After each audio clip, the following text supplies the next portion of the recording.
Hello दोस्तों, आपका फिर से स्वागत है हमारे न्यू वीडियो में। आज के इस वीडियो में मैं आपको सुनाने वाला हूँ अपनी पुरानी वीडियो का पार्ट 2। इसलिए अगर आपने पहला पार्ट नहीं देखा है तो पहले आप जाकर उसे देख लीजिए, फिर उसके बाद आप ये वीडियो देखना। और अगर आपने पहला पार्ट देख रखा है तो ये वीडियो आपके लिए है। पहले मैं आपको इस स्टोरी के बारे में थोड़ा बता देता हूँ। मैंने ये स्टोरी क्वारा वेबसाइट से ली है। आप में से बहुत सारे लोगों को क्वारा वेबसाइट के बारे में नहीं पता होगा। क्वारा एक वेबसाइट है जिसमें लोग क्वेश्चन आंसर पूछते हैं, मतलब वो रियल लाइफ के क्वेश्चन आंसर पूछते हैं और लोग अपनी स्टोरीज उसमें शेयर करते हैं। आई होप आपको इस वेबसाइट के बारे में थोड़ा आइडिया हो गया होगा। तो चलो अपनी कहानी को कंटिन्यू करते हैं। लेकिन उससे पहले अगर आपको भी ऐसी वीडियो आगे देखनी है तो आप इस वीडियो को लाइक कर सकते हैं और अपने दोस्तों के साथ शेयर जरूर कर देना जिनको ऐसी स्टोरीज पसंद है। तो चलिए शुरू करते हैं। अगले दिन जैसे ही मेरी पत्नी काम के लिए निकली, मैंने वॉशिंग मशीन को लोड कर दिया। मैंने लिविंग रूम में कपड़े टांग दिए और नजर रखने के लिए वहाँ पे डेस्क रख दिया। लेकिन उस दिन कुछ नहीं हुआ और ना ही कोई नया छेद हुआ। लेकिन इससे मुझे और भी डर लगने लगा। जो भी ये कर रहा था वो इतना तेज था कि उसने मेरे सामने ये सब नहीं किया, क्योंकि मैं उसके ऊपर निगरानी रख रहा था। शाम को मैंने कपड़े मोड़कर शेल्फ में रख दिए। अभी मेरी पत्नी को आने में कुछ और घंटे लगेंगे। किसी चीज ने मुझसे कहा कि मुझे मेरी परेशानी का हल बाहर मिलेगा। घर के पिछवाड़े में केले का बाग बहुत ही ज्यादा गहरा और अंधेरा था, तो मैंने उसकी जांच करने का फैसला किया। तब ज्यादा रात भी नहीं हुई थी, थोड़ा वो शाम का ही समय था, इसलिए मैंने अपने घर को बंद कर दिया और लंबे जंगल के अंदर टहलने के लिए चला गया। मैं तब तक चलता रहा जब तक मैं दूसरे किनारे तक ना पहुंच जाऊं। आखिर में एक छोटी सी झोपड़ी थी। वहाँ पे एक औरत थी जो पालने में बैठे बच्चे के लिए गाना गा रही थी। मैं उसके पास गया और मैंने उससे पूछा कि क्या आपका कोई छोटा बच्चा है,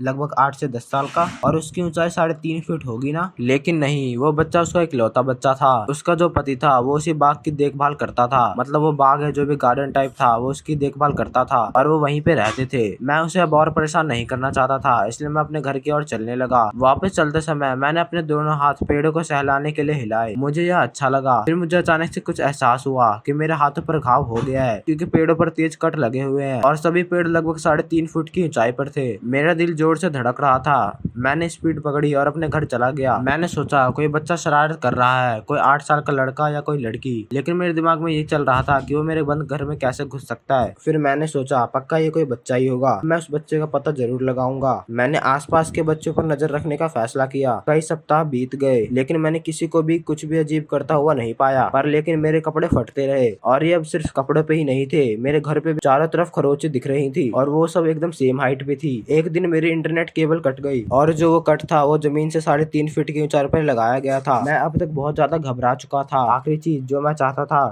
एक बच्चे को चाकू के साथ हमारे खाट की ओर घुरता हुआ देखूं। वो खाट जमीन से 2 फुट की ऊंचाई पे थी। मेरा एक हिस्सा वहां से निकल जाना चाहता था, लेकिन मैं अपनी पत्नी को पागल हुए बिना कैसे समझाता, और मैं उसे डराना भी नहीं चाहता था। तब तक नहीं जब तक वो गर्भवती थी। जब तक उसे छुट्टी नहीं मिल जाती तब तक मैं उसे कुछ नहीं बताऊंगा। मैं उसे यह बात नहीं बताता, लेकिन जो आखिरी घटना हुई उसने मुझे मजबूर कर दिया। उस दिन शाम का समय था। अचानक से मुझे जो बाग था या जो भी गार्डन था वहां से एक तेज चीख की आवाज सुनाई दी। वो आवाज झोपड़ी की दिशा से आ रही थी। मैं कई मिनटों तक 1 इंच भी आगे नहीं बढ़ा। मैं बाहर निकलने से बहुत ज्यादा डर रहा था। पूरे 10 मिनट के बाद मैंने हिम्मत जुटाई और झोपड़ी की ओर चल दिया। जैसे ही मैं झोपड़ी के पास पहुंचा, मुझे वहाँ पे कई सिसकियां सुनाई दी। झोपड़ी के चारों ओर छोटी सी भीड़ जमा हो गई थी। जिस महिला को मैंने उस दिन देखा था वो फर्श पर पड़ी हुई थी और वो सिसक रही थी। पति दूसरे कोने में रो रहा था और बच्चा कहाँ था? मैं वो पता नहीं लगाना चाहता था जो मुझे पता था कि मैं क्या पता लगाने जा रहा हूँ। मैं भीड़ में एक बूढ़े आदमी के पास गया और उससे पूछा कि क्या हुआ है। उसने बताया कि महिला ने अपने बच्चे को पालने में छोड़कर दूर लकड़ी लेने चली गई थी। आपको ये समझना होगा कि जब मैं पालना कहता हूँ तो मेरा मतलब लकड़ी का पालना नहीं है। वो ऐसी महंगी चीज नहीं खरीद सकते। यह एक पालना है जो पेड़ की डाली से बंधा हुआ होता है, मतलब पेड़ की डाली से चारों ओर बंधा हुआ होता है और इसे एक कपड़े से लपेटा जाता है और उसके अंदर बच्चे को लिटाया जाता है, मतलब कपड़ों को पेड़ में बांधकर एक पालना बनाया जाता है। आप सोच रहे होंगे कि ये ज्यादा सेफ नहीं होगा, लेकिन वो कपड़े अच्छा काम करते हैं। वो कपड़े आसानी से नहीं फटते हैं, इसलिए आप बच्चे को कुछ मिनटों के लिए लवारिश छोड़ने के लिए महिला को दोषी नहीं ठहरा सकते। जब वो वापस आई तो उसने सोचा भी नहीं होगा कि वो क्या देखने वाली है। महिला ने अपने बच्चे को जमीन पर पड़ा हुआ पाया और वो मर चुका था। वह एक नुकीले पत्थर पर गिर गया था जिसकी वजह से उसकी खोपड़ी टूट गई थी।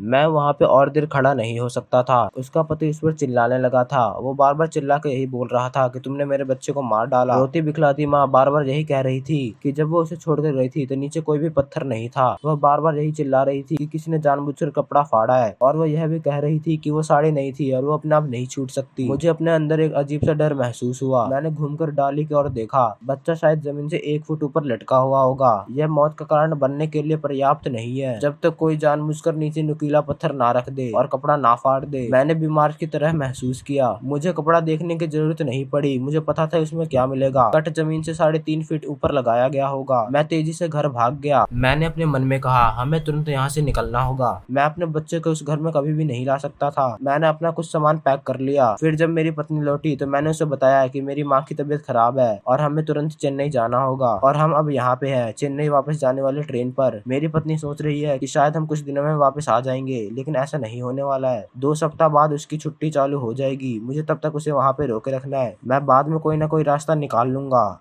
और मेरा अभी भी कुछ सामान वहीं पे है। मुझे उन्हें लाने के लिए वापस उस घर में जाना होगा। उस घर में वापस कदम रखने का विचार अभी भी मुझे डरा रहा है। ये पार्ट यहीं पे खत्म होता है। अगर आपको इसका आगे का पार्ट चाहिए तो आप मुझे कमेंट में बता सकते हैं, मैं वो कुछ ही दिनों में ले आऊंगा। अगर आपको ये वीडियो अच्छी लगी हो तो आप इस वीडियो को लाइक कर देना और अपने दोस्तों के साथ भी शेयर जरूर करना। चलो मिलते किसी अगली वीडियो में, तब तक के लिए अपना ध्यान रखें। और हाँ, उससे पहले चैनल को सब्सक्राइब भी कर लेना, तभी तो आप आगे की स्टोरी देख पाओगे।